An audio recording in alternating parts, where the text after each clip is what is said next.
नमस्कार मित्रों। 8 दिसंबर को अमेज़न प्राइम वीडियो पर जैकी श्रॉफ की एक फ़िल्म मस्ती में रहने का रिलीज़ की गई।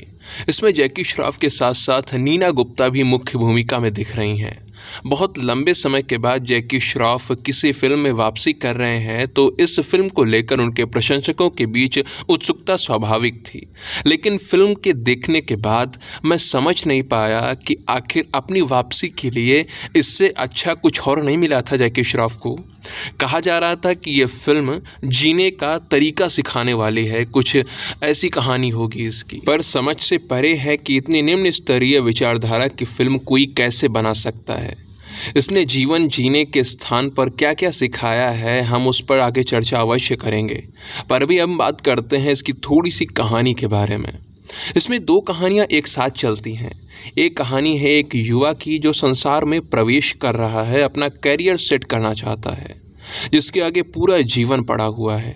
तो वहीं दूसरी कहानी है एक वृद्ध व्यक्ति की जिसने अपना जीवन जी लिया है, लेकिन अब बहुत अकेला है। अकेलापन उसे पीड़ा दे रहा है, इसीलिए वो अब मृत्यु की प्रतीक्षा कर रहा है। लेकिन फिर इन दोनों के ही जीवन में नए मोड़ आते हैं, जिससे इनका जीवन पूर्णतः बदल जाता है। फिल्म के आरंभ में तो मुझे लगा कि यह फिल्म बुजुर्गों की समस्या पर बनी हुई है, जो अब अकेले हैं। परिवार वालों ने जिनका साथ छोड़ दिया है, वो कितनी विपरीत परिस्थितियों में, कितनी कठिनाइयों से अपना जीवन जी रहे हैं, ये दिखाया जाएगा। पर जैसे जैसे ये आगे बढ़ती गई, इसकी कहानी समस्याग्रस्त होती चली गई। जैकी श्रॉफ का कैरेक्टर कामत नाम है उसका, वो बुजुर्ग है। पत्नी के ना रहने के बाद से 14 साल से अकेले जी रहा है। 75 की एज हो चुकी है, लेकिन कोई बीमारी नहीं है, पर अब अकेलेपन से बहुत ऊब चुका है। तभी उसके जीवन में प्रकाश कौर हांडा नाम की एक बूढ़ी औरत का आगमन होता है। वो भी अपनों से दूर है और अकेले ही रहती है। धीरे धीरे कामत और प्रकाश पास आते जाते हैं और जीवन फिर से जीना आरंभ करते हैं। नीना गुप्ता का जो कैरेक्टर है यानी प्रकाश कौर हांडा, वो जीवन पर एक अमूल्य ज्ञान देती है। वो कहती है कि कच्चे आम और नमक को देखकर जबान के नीचे से जो पानी आता है ना, बस वो है जिंदगी।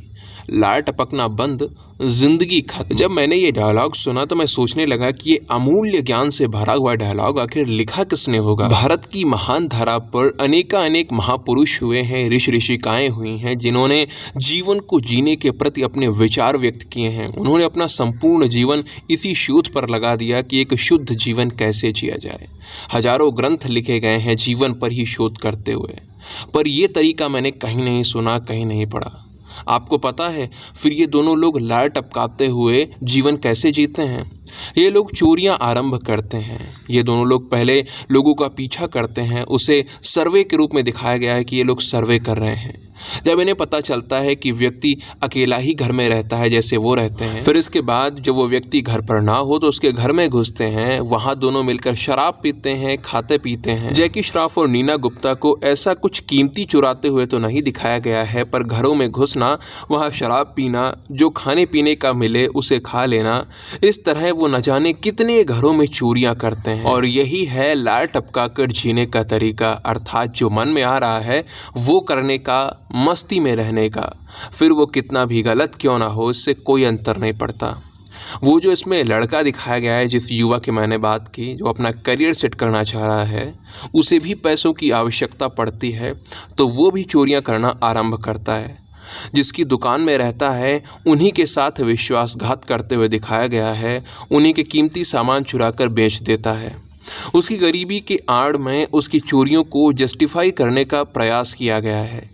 हालांकि यहाँ पर थोड़ा सा प्लस पॉइंट ये है कि अंत में उसे ये एहसास होता है कि वो बहुत गलत कर रहा है और आगे से वो ऐसा ना करने का निर्णय लेता है। इस व्यक्ति पर बहुत सा उधार होता है लोगों का, तो वो जिससे प्रेम करता है वो लड़की उसका ऋण चुकाने के लिए धंधा शुरू कर देती है, अपना शरीर बेचने लगती है। फिल्म के अंदर ये दिखाया गया है कि जब लड़का इस बात पर गुस्सा करता है तो वो लड़की कहती है कि तू जो काम कर रहा है उससे तुझे क्या मिल गया है अभी तक।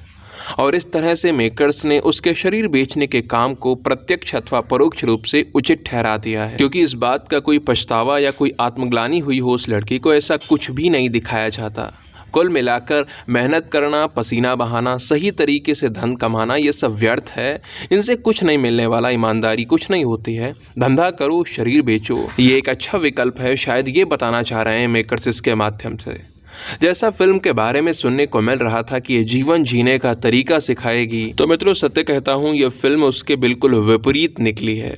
आखिर किस सोच के साथ इसे बनाया गया है ये समझना कठिन है। यह फिल्म बहुत ही समस्याग्रस्त है। इसमें कई बातें हैं जिन्हें बिल्कुल भी उचित नहीं कहा जा सकता है।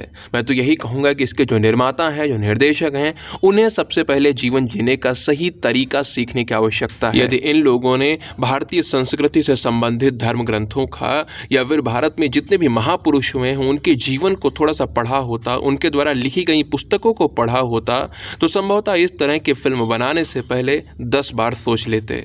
मैं तो इस फिल्म को 10 में से 2 सितारे देना चाहूँगा। ये 2 सितारे भी सिर्फ इसलिए दे रहा हूँ क्योंकि लड़के को अंत में एहसास करवाया गया है कि चोरियाँ करना गलत होता, यानी था इसे 0 मिलना चाहिए था। मित्रों, यदि आपने भूलवश ये फिल्म देख ली है तो आपका अनुभव कैसा रहा वो आप नीचे कमेंट सेक्शन में लिख कर बता सकते हैं। वीडियो को अंत तक देखने के लिए आप सभी का बहुत बहुत धन्यवाद। जय सिया राम, जय माँ भारती।